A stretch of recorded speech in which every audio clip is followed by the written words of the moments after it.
Magandang araw po sa inyong lahat.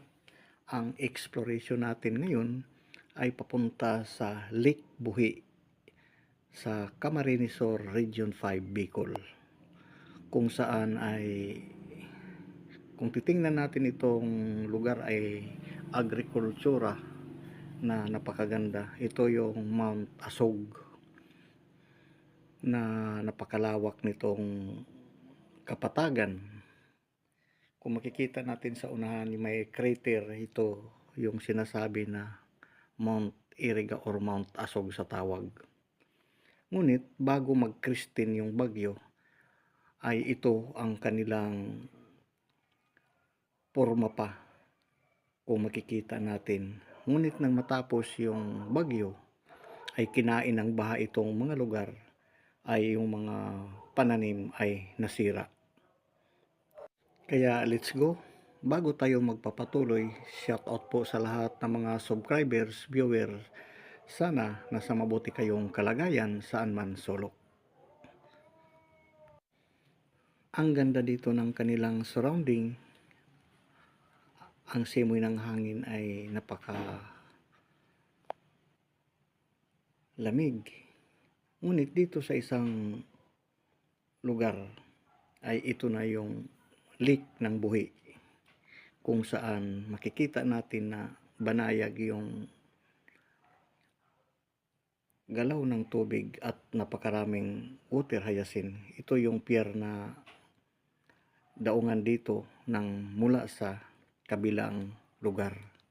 Kung makikita natin ito ng mga water lily o water hyacinth, ay nagpo-form sila nga palaki ng palaki.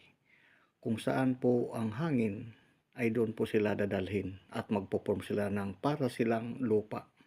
Itong mga bangka ay pangkabuhayan po nila ito, pantawid o sa isda nga sa gitna sila magkukuha.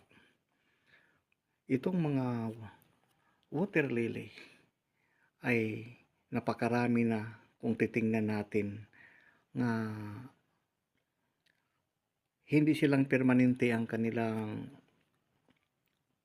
lugar or form sila kung saan sila inaanod ng o pinapadpad ng hangin.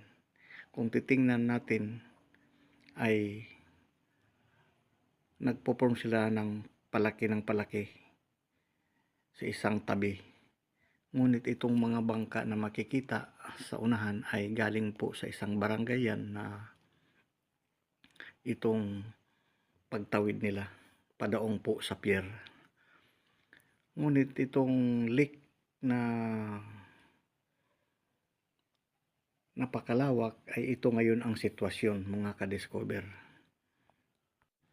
Ngayon pumunta lang tayo dito para sumilip sa kung ano ang sitwasyon sa lakes na ito, na napakarami na pala din mga water lily. Nga ito ay pinagbabahayan din ng mga isda at diyan sila yung nest or kukontrol din ito ng temperatures ng tubig. At dito kung makikita natin sa unahan ay yan yung Mount Asog sa unahan. Ito yung bangka, binubuldos na lang. Kung makikita natin na napakakapal itong water lily na ayan yung malaking craters ng bundok. Ngunit continuous tayo. Kung titingnan natin itong mga water lily ay sila ay palaki ng palaki. Ayon sa atin dito pananaliksik, kung saan ang hangin doon sila mapupunta. Kaya sila parang alon-alon. Yung doon sa unahan na bundok ay konekta niyan ng Mount Asog, or dalawa kasi ang pangalan nito, or Mount Iriga sa tawag na Mount Asog. Sa una dito ang mga nag-cover noon pa, no, at sinilip lang natin itong mga water lily, ay nabiyak nga ito dahil sa sumabog yung tubig sa bundok sa mga taon yata na 1628 to 1642.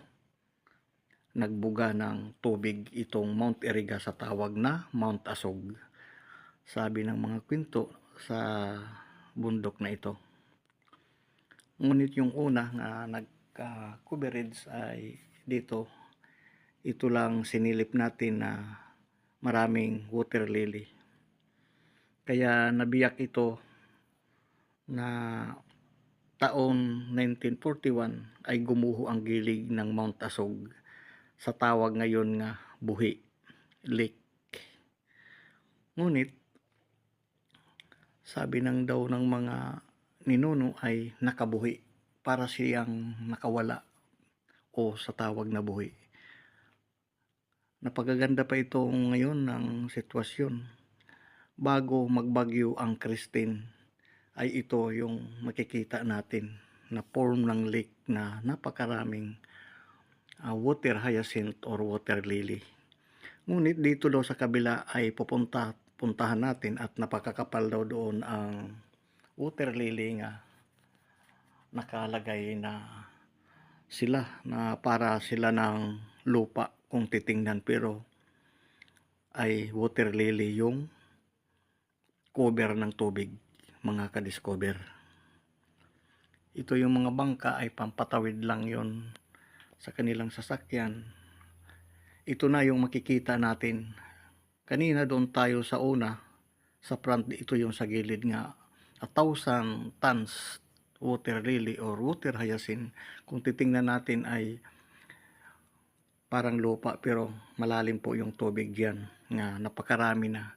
So ngayon parang winas out na siguro ng baha, kasi before Christine nga, sabi po kanina, ay ito yung form dito ng water hyacinth or water lily sa Buhi Lake nga para siyang lupa. So hanggang dito na lang si Green Discovery, at sa susunod naman muli na atin madiscovery o matatagpuan sa atin mahabang paglalakbay. Huwag makalimot po mag-subscribe sa YouTube channel sa atin munting Green Discovery channel.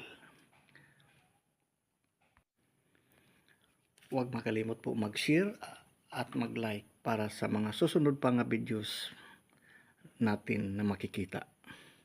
God bless po sa lahat, sa ating manonood viewers. Bye-bye. Wow, amazing. 1,000 tons water hyacinth nga nabubuhay dito sa Buhi Lake.